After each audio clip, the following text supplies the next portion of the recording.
Mi bella familia, hemos estado hablando y espero ya hoy terminar con el tópico, que es extensivo, pero vamos a ver, mejor no prometo nada. Pero terminé la vez pasada con el asunto de la semilla, ¿no?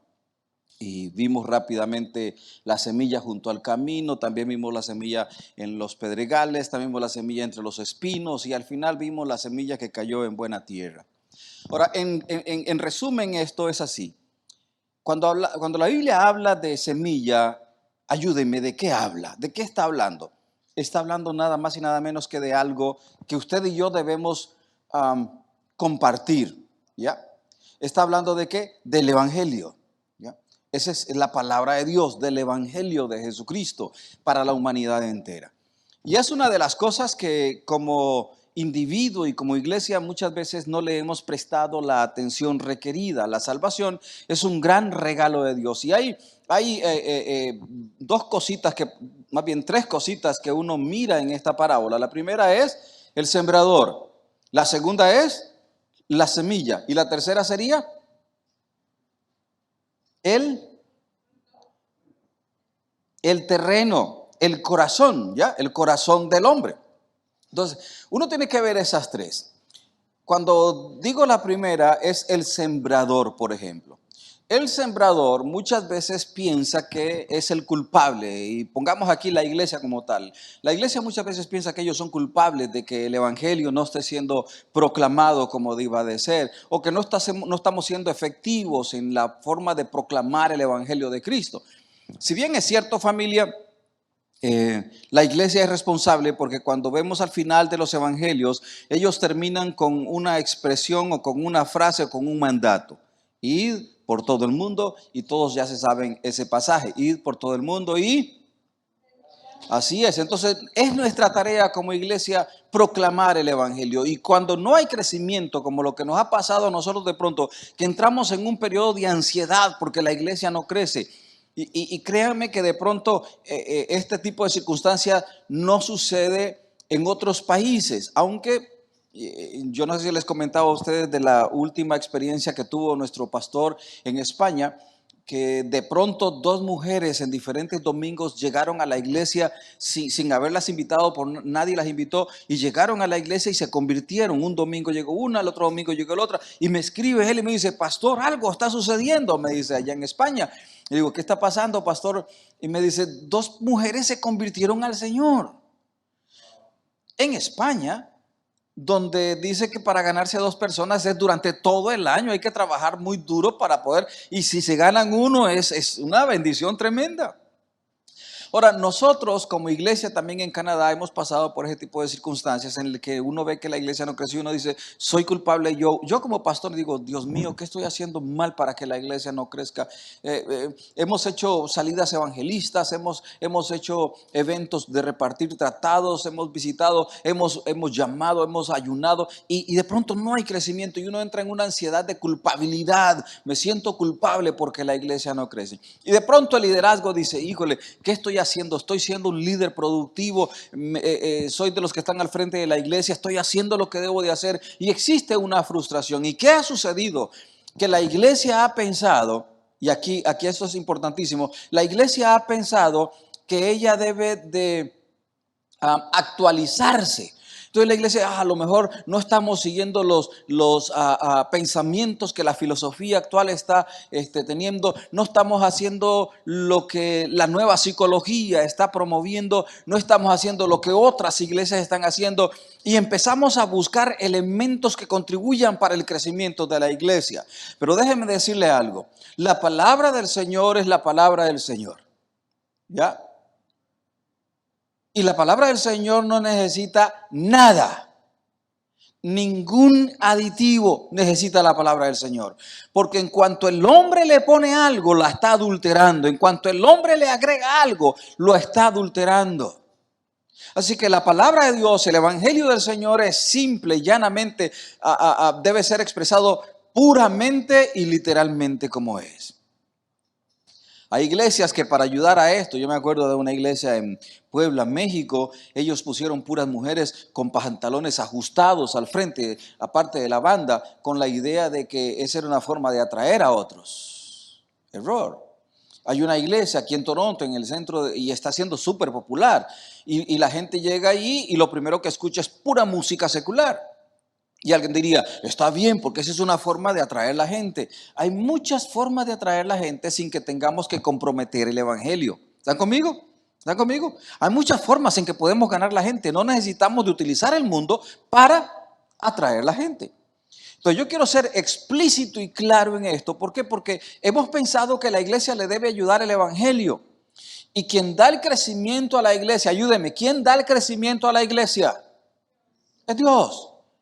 Yo puedo esforzarme, yo puedo llorarle a alguien, oye, conviértase al Señor, lo necesitamos en la iglesia. Y eso no le va a hacer nada, porque el que convierte el corazón de alguien es el Espíritu Santo, es el evangelio a través del Espíritu Santo. No somos nosotros. Entonces, cuando vemos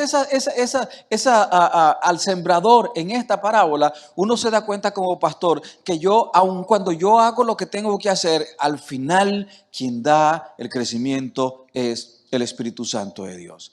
Y ayúdennos a orar con todo el equipo, porque venimos a prepararnos para una semana de ayuno de oración en esta dirección, porque queremos que el Señor siga haciendo su obra, porque queremos que la iglesia crezca, porque queremos, y ustedes no me dejan mentir, que se ha hecho de todo para que la iglesia avance. Nuestra tarea sigue siendo dar el evangelio. Bueno, yo me acuerdo de un pastor que por ahí, aquí en Canadá, de una iglesia inglesa, hizo una encuesta en toda la iglesia e incluso en otras 2 iglesias numerosas aquí en Toronto y preguntó, ¿qué puedo hacer para que la iglesia crezca, pero que la iglesia crezca y se quede? Porque es una iglesia donde hay un flujo de gente que entra y hay un flujo de gente que sale simultáneamente. O sea, ganan gente pero pierden gente. Se parece a la iglesia a la que yo pertenecía en México. Ganábamos miles, pero también así teníamos gente que salía. Aun cuando teníamos toda una estructura de trabajo fenomenal. Y sigue habiéndola, todo el grupo de familias, todo el asunto de pastores, copastores, todo este asunto de liderazgo. Las reuniones de líderes que teníamos cada lunes eran 600 líderes cada lunes. 600 líderes cada lunes. O sea, había algo que se estaba haciendo, pero había fuga de gente. Y este pastor se fue, hizo una encuesta y entonces entre las cosas que le dijeron es, pastor, usted es demasiado formal en su vestir. Entonces de ese día en adelante el pastor empezó a vestir de manera diferente. Ya no usaba corbata, ya no usaba saco. Créanme, yo no estoy siguiendo el mismo patrón. Yo cuando a mí como dijo mi esposa, cuando San Juan baja el dedo, se me ocurre, me pongo un saco y me pongo una corbata. Cuando San Juan baja el dedo, me pongo ¿cómo le dicen? En México, una de esas así, una guayabera. No estoy tratando de seguir el patrón de nadie. Hoy se me ocurrió que iba a usar tenis blancos y utilicé tenis blancos. Pero no estamos tratando de cautivar a nadie con la forma de vestir. Y este pastor empezó a vestir de manera diferente porque en la encuesta decía que la gente no iba a ir porque él vestía demasiado serio. O sea, imagínense, estamos buscando estrategias para quedar bien con la gente cuando el evangelio lo que hace es que la gente no quede bien con uno. Eso es lo que hace el evangelio, ¿sí o no? Uno pierde amigos por el evangelio, uno pierde familias por el evangelio, uno pierde compañeros de trabajo por el evangelio. Siempre el evangelio ha traído una contienda. Siempre el evangelio ha producido un tipo de rencilla, de resistencia, porque al hombre no le gusta que se le diga el evangelio tal y como es. ¿Está conmigo? ¿Ya? Entonces yo no debo buscar forma de agradarle al hombre.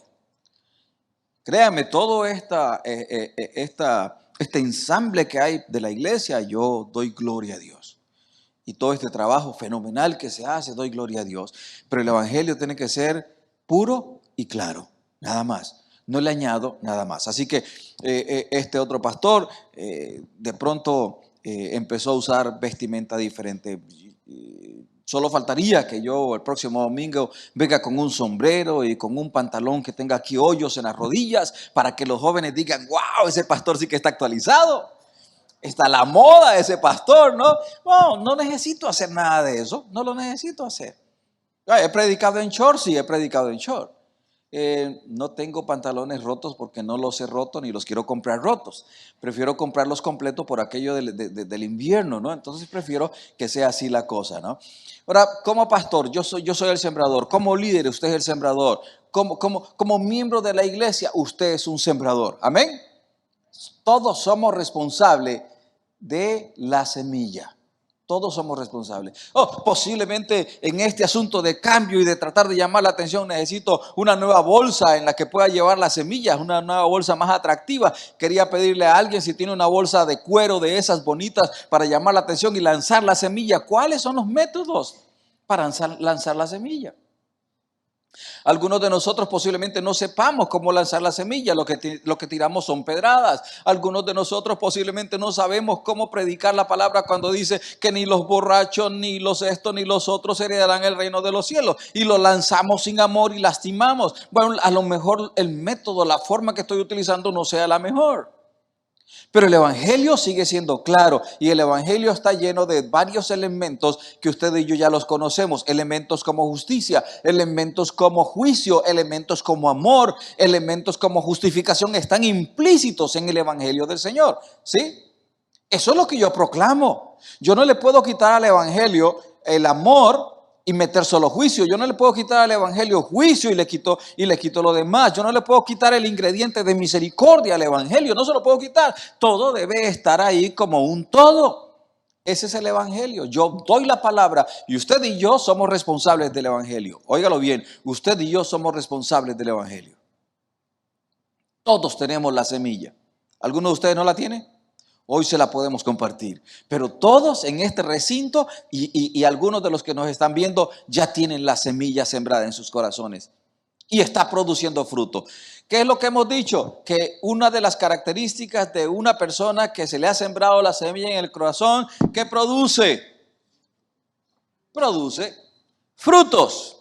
Y además una persona que vive en el evangelio, que ha aceptado lo que Dios le ha dado, tiene que libertad, es una persona libre, no es una persona atada. Y ahí vamos a entrar hoy a la libertad gloriosa que el Señor nos ha llamado a disfrutar. Hemos limitado la grandeza de la salvación y le hemos restado valor. Hebreos capítulo 10 versículo 12 dice: pero Él habiendo ofrecido un solo sacrificio, Él habiendo ofrecido un solo sacrificio por los pecados para siempre. Me encanta lo que sigue. Se sentó a la diestra de Dios.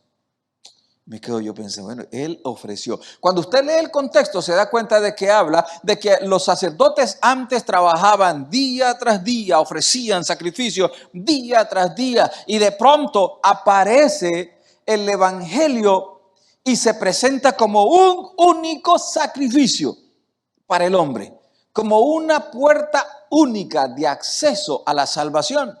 Y dice ahí, se sentó a la diestra de Dios. No nos dice no nos dice cuánto tiempo va a estar sentado, pero sí nos da una luz, una luminaria al final del versículo. ¿Qué dice el siguiente versículo? ¿Alguien lo tiene ahí a mano? ¿Quién lo puede decir?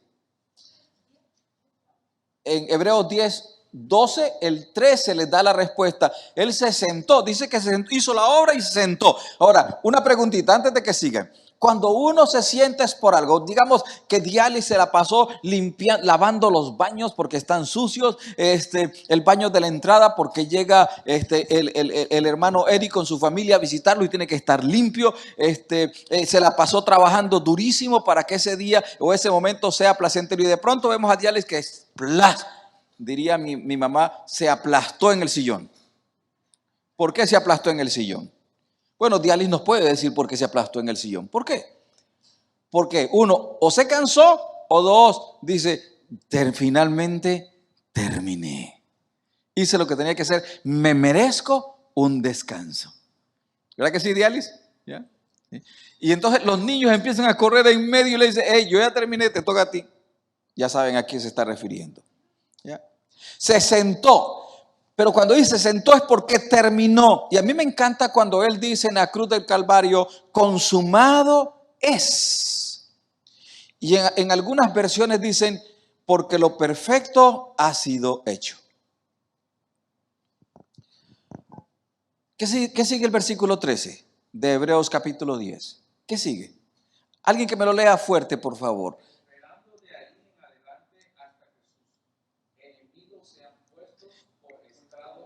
O sea, se sentó porque está esperando que el resultado final de su obra se termine, se complete. Ahora él está descansando, él está esperando, digamos, descansar es un decir, pero él está esperando nada más que venga el momento final donde él será entronado rotundamente. Él gobernará rotundamente sobre este mundo. Ese es el evangelio, lo que él hizo es completo, está hecho y ahora está sentado esperando nada más que venga el resultado final. ¿Hasta cuándo? Hasta que eso suceda. La fase que él comenzó está completa. Contrastante con los sacerdotes que tenían que seguirlo haciendo y terminó la obra de los sacerdotes cuando llegó el que la iba a completar. Ese es el evangelio. Se sentó porque ya no tiene que hacer otro sacrificio más. Ya lo hizo. Se sentó porque solamente espera el resultado final del regalo de la salvación. En este punto, familia, yo tengo que decirles algo. El evangelio consiste en, vamos a decirlo así, en 3 o 4 palabras. ¿Me ayudan? Ustedes ya se la saben. El evangelio es que Jesucristo fue crucificado, que fue resucitado. ¿Sí? Va bien, el evangelio consiste en que fue crucificado, que fue sepultado y que resucitó y está sentado a la diestra de Dios. No tenemos más que hablar. Ese es el evangelio. Resumidas cuentas, ahí está. 4 palabritas que usted las puede utilizar toda la vida para hablarle a alguien, sin meterse en componentes sobre doctrina y nada por el estilo. Ese es el evangelio, claro y simple, no necesitamos más. El hombre le ha agregado un montón de cosas. El evangelio no puede ser modificado, familia. No puede ser un híbrido. Y yo sé que esa palabra se la conocen muy bien ustedes, ya que es el cruce de un animal o de un vegetal con una diferente especie. Hay una palabrita que está de moda también hoy actualmente que se llama frutas o legumbres transgénicas, que viene a ser una similitud de lo híbrido.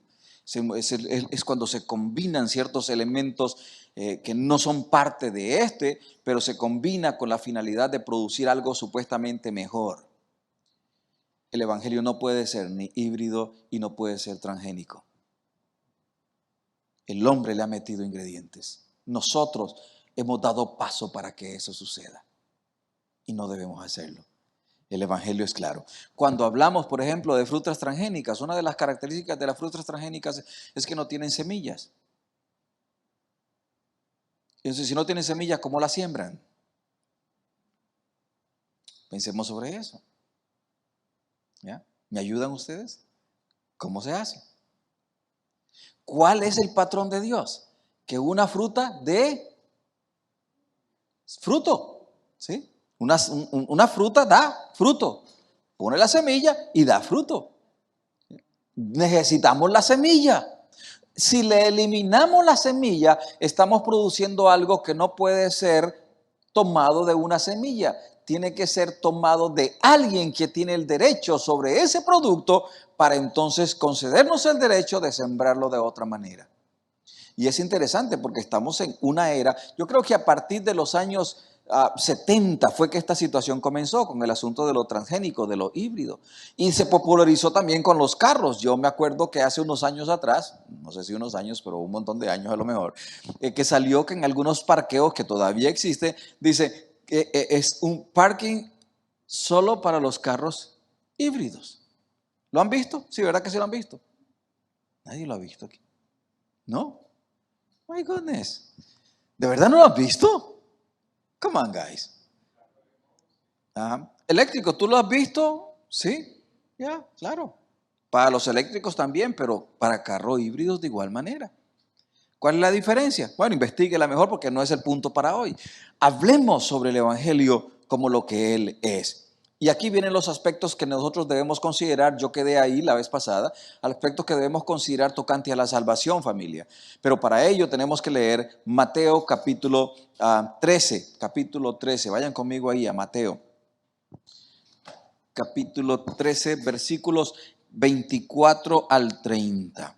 Le refirió otra parábola diciendo: el reino de los cielos es semejante a un hombre que sembró buena semilla en su campo, pero mientras dormían los hombres, vino su enemigo y sembró cizaña entre el trigo y se fue.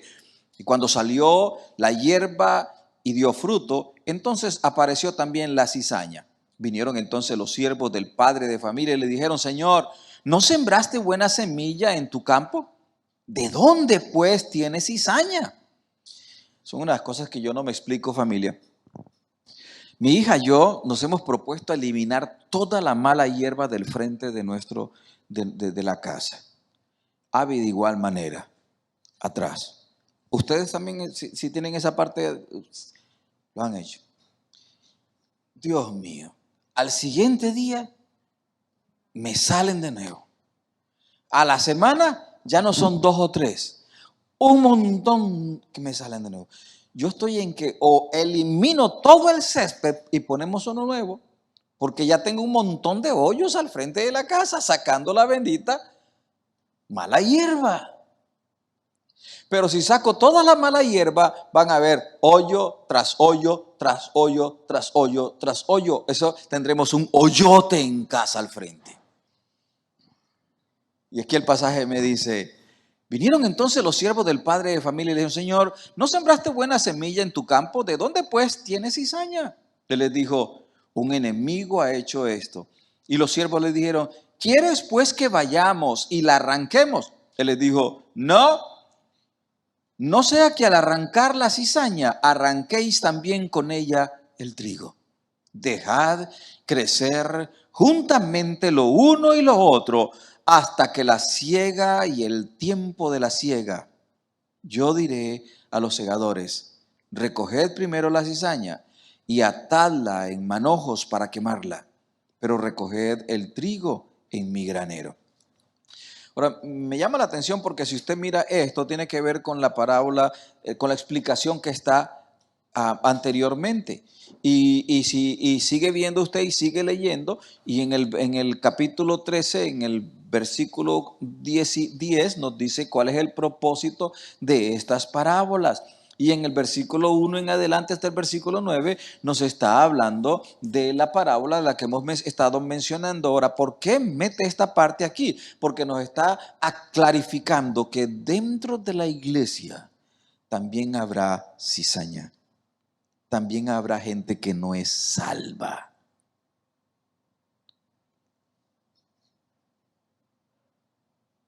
Ok.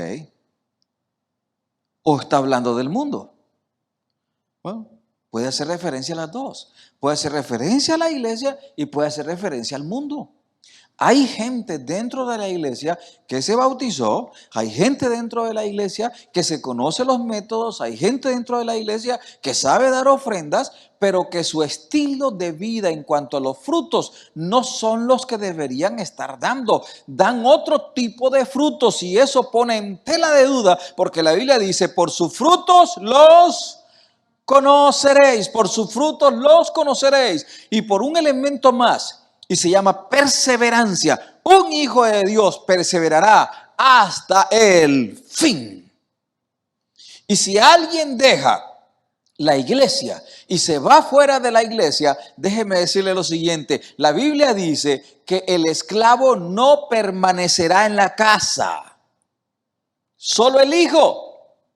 O sea, los hijos de Dios permanecerán en la casa. El que es esclavo del pecado no permanecerá, porque el mismo pecado le sacará.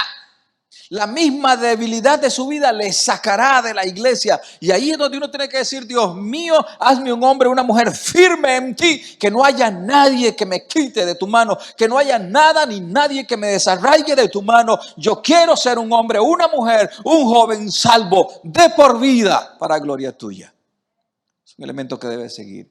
Así que vienen estos aspectos que quiero que usted considere. No toda la gente que hace la profesión de fe va a permanecer en la iglesia. ¿Está más claro? ¿Sí? No toda la gente que ha hecho la proclamación de fe. Algunos se alejarán por un tiempo, luego regresarán para quedarse. pero no quiero decir que esa va a ser la mecánica. No podemos determinar si la palabra quedará ahí por un tiempo para luego germinar la salvación, no lo sabemos. Un elemento más, no debemos culpar a nadie si alguien no persevera en la fe.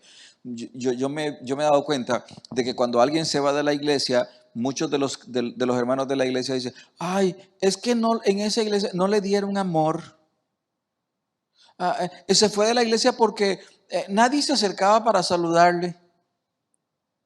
Todo eso yo lo he escuchado. O se fue de la iglesia porque no le gustaba la palabra del pastor.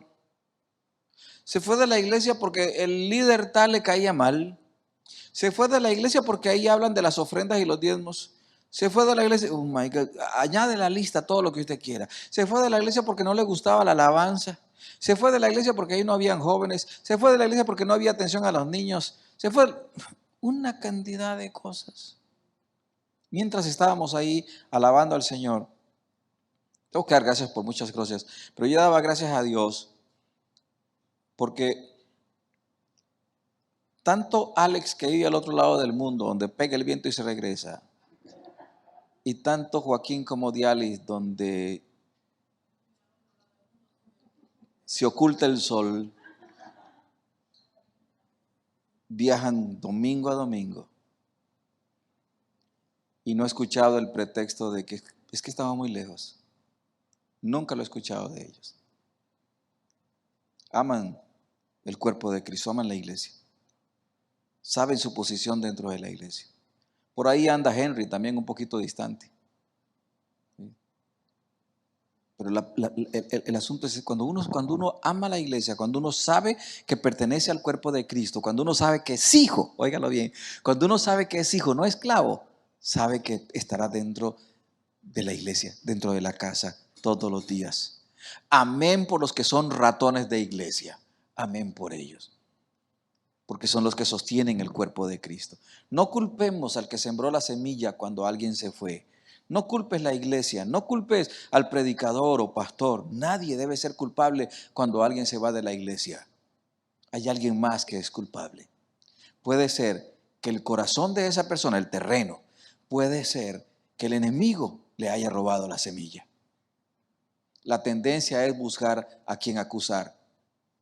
¿Están conmigo? ¿Están conmigo? La tendencia es buscar a quien acusar.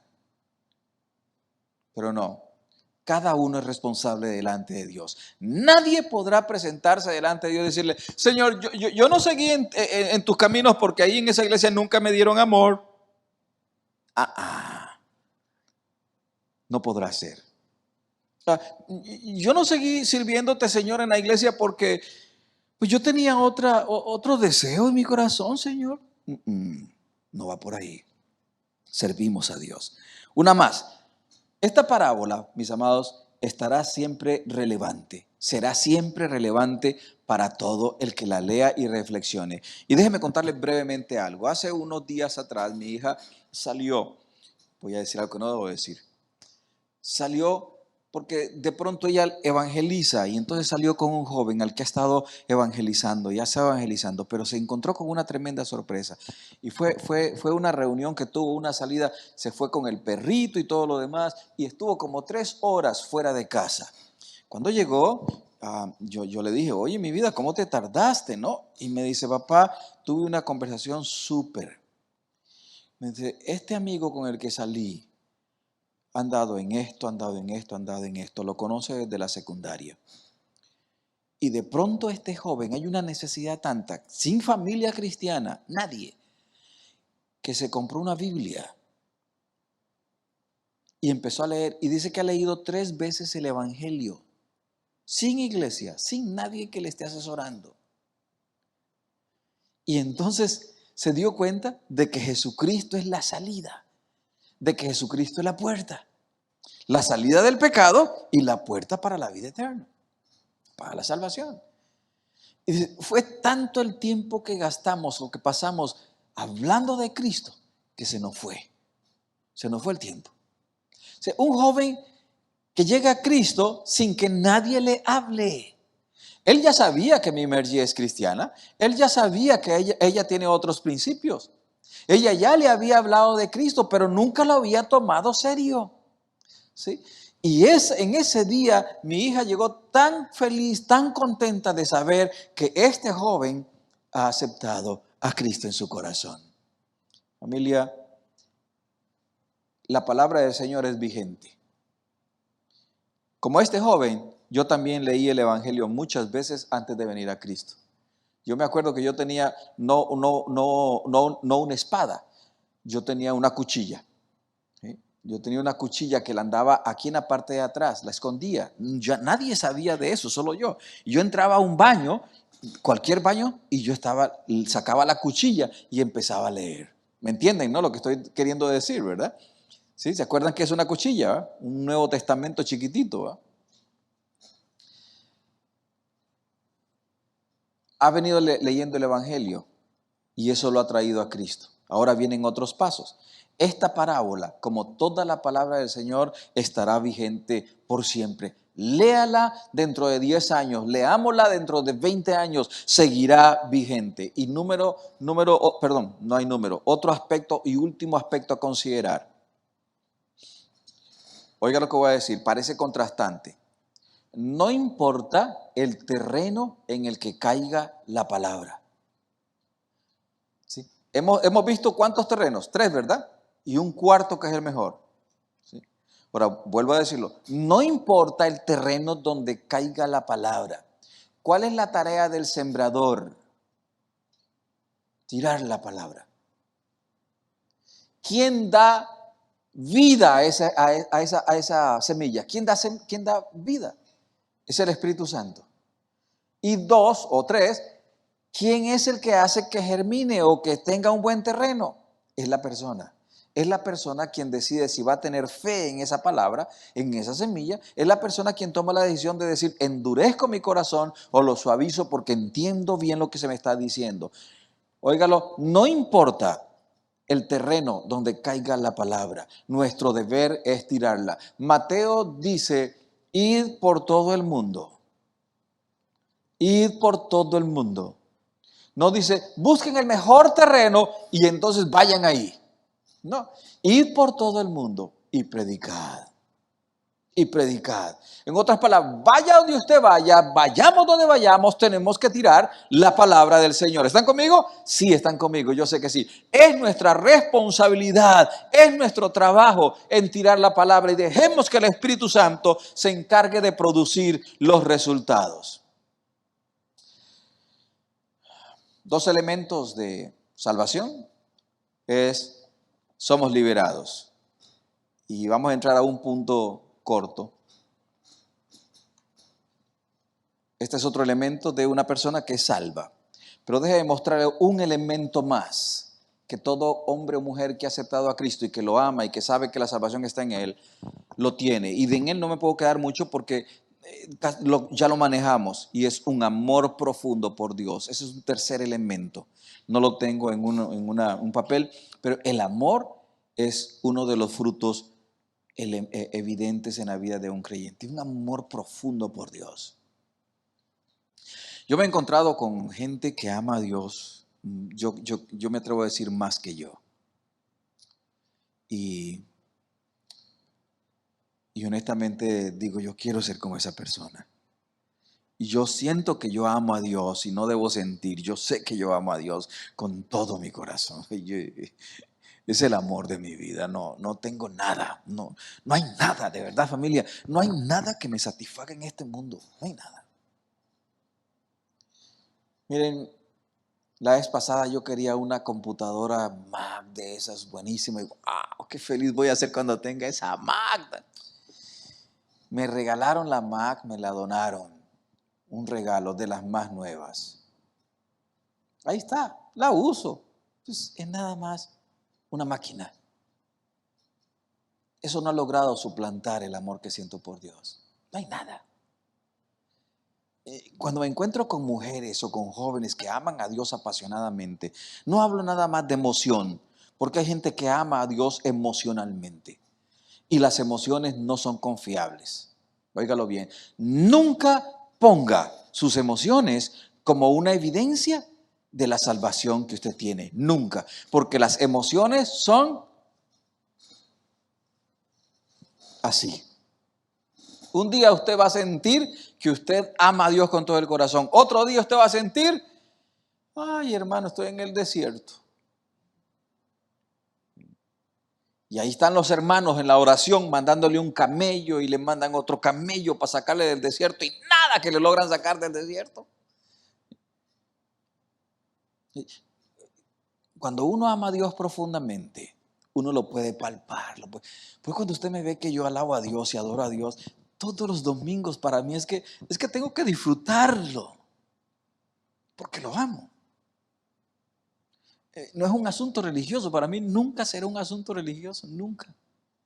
Lo amo tanto y cuando fallo, cuando miro esas debilidades en mi vida, me siento tan mal, porque no quisiera fallarle en esas debilidades que todavía tengo.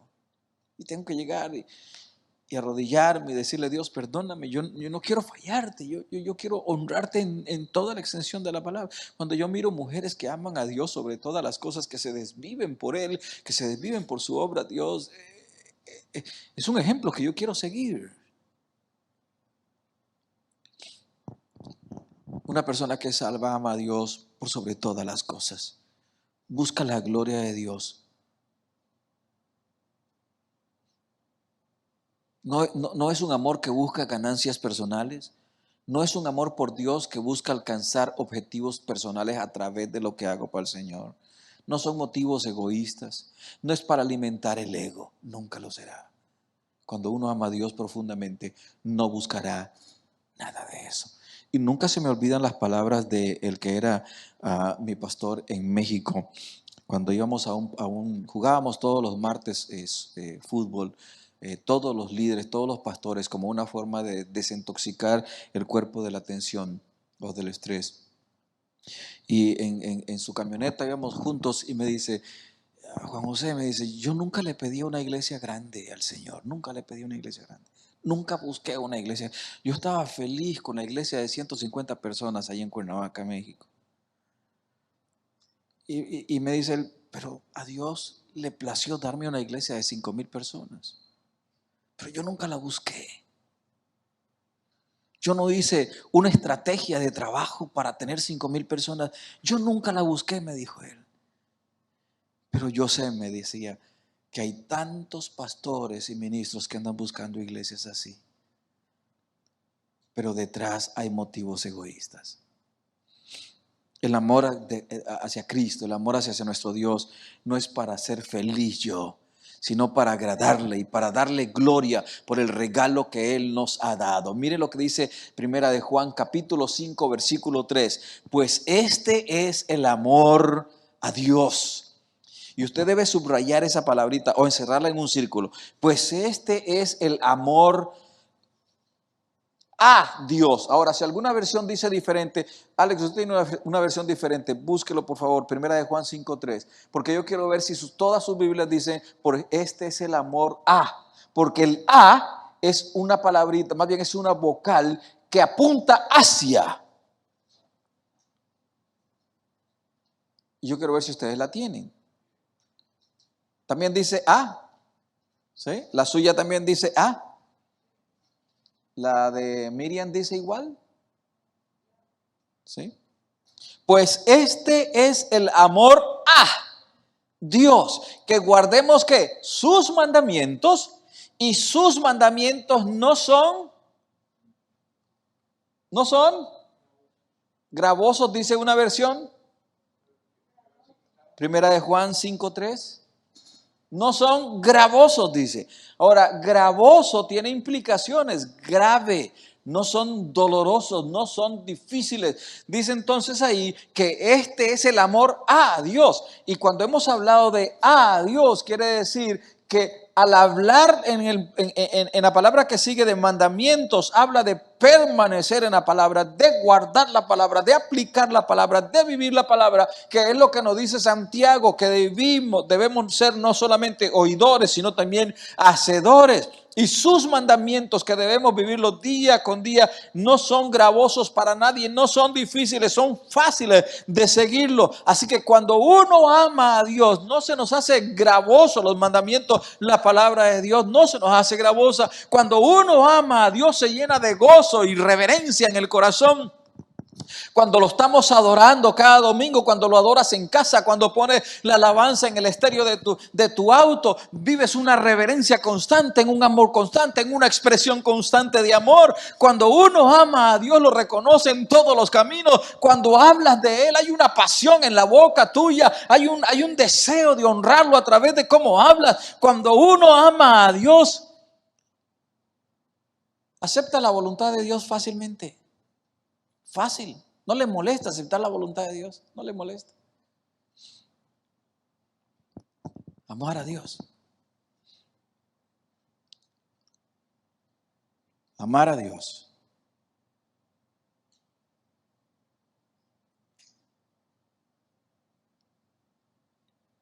Amémoslo. Amémoslo. En medio de ese amémosle, sirvámosle con todo el corazón. Es nuestro privilegio. ¿Oyeron? Es nuestro privilegio. Y acuérdense, amar a Dios, la expresión de amar a Dios es servirle, es obedecerle, es vivir su palabra. Y yo ya les he comentado que cuando entregué mi vida al Señor, hubieron frutos que se evidenciaron inmediatamente, pero han habido otros frutos que han ido con el paso del tiempo mostrándose. Por ejemplo, humildad no fue un elemento que tuve desde el inicio. Humildad Dios la fue trabajando con el paso del tiempo. Y Dios sigue trabajando en asuntos de humildad conmigo. Y ese es otro elemento como fruto de la salvación. La humildad. Una actitud humilde del corazón me dice que esa persona es salva. Una actitud humilde del corazón. Santiago 4:6, termino con ello. Santiago 4:6, un pasaje que ya lo sabemos, que no nos gusta leerlo mucho, y que nadie se lo quiere apropiar. Mi hermano Henry, ¿cómo dice Santiago 4:6? ¿Se acuerda usted? Yo sé que se lo tiene de memoria, pero le digo la primera palabra. Dios resiste.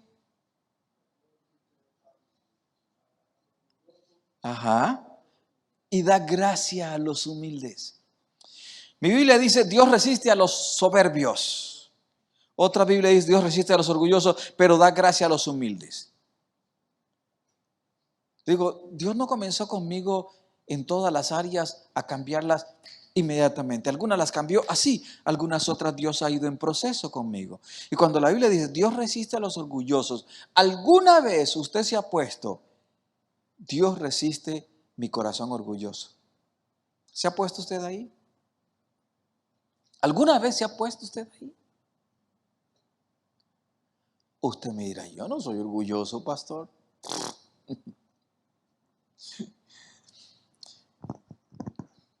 Cuando uno ya lleva cierto año, y con humildad digo esto, cuando uno lleva ciertos años en el ministerio, y Dios ha venido trabajando en el corazón de uno por años, el orgullo es así de detectable. Así.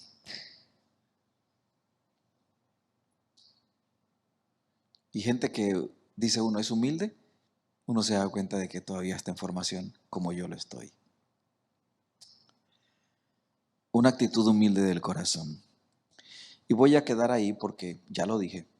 Humildad y dependencia de Dios. Humildad. Esto me lleva al punto final, libertad. ¿Y por qué voy a dejar aquí libertad? Ustedes me van a recordar por qué quedamos aquí. Porque la salvación produce libertad, libertad del pecado. Pero yo les mencioné que vamos a mencionar brevemente la libertad de la religiosidad, ¿sí? De la religión. Pero también libertad de la culpabilidad de pecados antiguos. Pero también libertad del asunto de tratar de agradar al hombre, porque buscamos agradar al hombre. Y hay otras cosas más de las que debemos ser libres. Esas las vamos a estar viendo de manera muy rápidamente. Pero familia, si algo por lo que podemos terminar en esta tarde es, amemos a Dios con todo el corazón, que es una de las evidencias de la salvación. Así que ya tenemos tres. ¿Me las dicen cuáles son las tres evidencias primordiales de la salvación? No primordiales porque faltan algunas dos más, pero ¿cuáles son las que ya hemos mencionado? La número uno es cuando una persona es salva, es libre. Cuando una persona es salva, produce fruto. Número tres, cuando una persona es salva, ama a Dios por sobre todas las cosas. Se nos olvida una cuarta, que es con la que comenzamos. A ver si ustedes se acuerdan. Revise sus notas y me lo dice. Revísela. Tiene que ver con algo que usted lleva los domingos a la iglesia. ¿Cómo dice? Perdón. Sí, pero hay una más. ¿A qué? ¿Ya? ¿Ya? Porque la Biblia dice que el que permanece en la palabra, permanece en la palabra, seréis verdaderamente mis discípulos. Si permanecéis, ¿dónde? Y aquí termino. No dice si permanecéis en la iglesia. No dice si permanecéis, con respeto y con sensibilidad digo esto. No digo si memorizo toda la Biblia. No dice si nos bautizamos y hacemos obras de caridad. No dice si hago viajes misioneros. No dice si me desgasto haciendo obras en la iglesia. Dice si permanecéis. ¿Cómo usted determina que un matrimonio es fructífero? ¿Cómo lo determina? Cuando ese matrimonio permanece y los frutos dentro de la relación se hacen evidentes, ¿cierto? ¿Ya? Bueno, igual si permanecemos en la palabra y damos fruto de que esta palabra está produciendo ajustes, cambios, renovación, restauración en nosotros, entonces sí permanecemos. Esa es la primera evidencia, familia. Sí permanecemos en la palabra. No me diga que usted permanece en la filosofía, no me diga que usted permanece en la psicología, no me diga que usted permanece en la experiencia que usted tiene en el cristianismo. No me digas eso, dígame que usted permanece y vive y practica la palabra del Señor. Y cuando es así, usted y yo caminamos en ese discipulado permanente de amor al Señor, de consagración al Señor. Es esto, familia, es esto, es esto, es esto. Sépase todas las técnicas que usted quiera, pero esto es primordial. Por eso nunca podemos ser ignorantes de la palabra del Señor. Nunca. Amén, familia.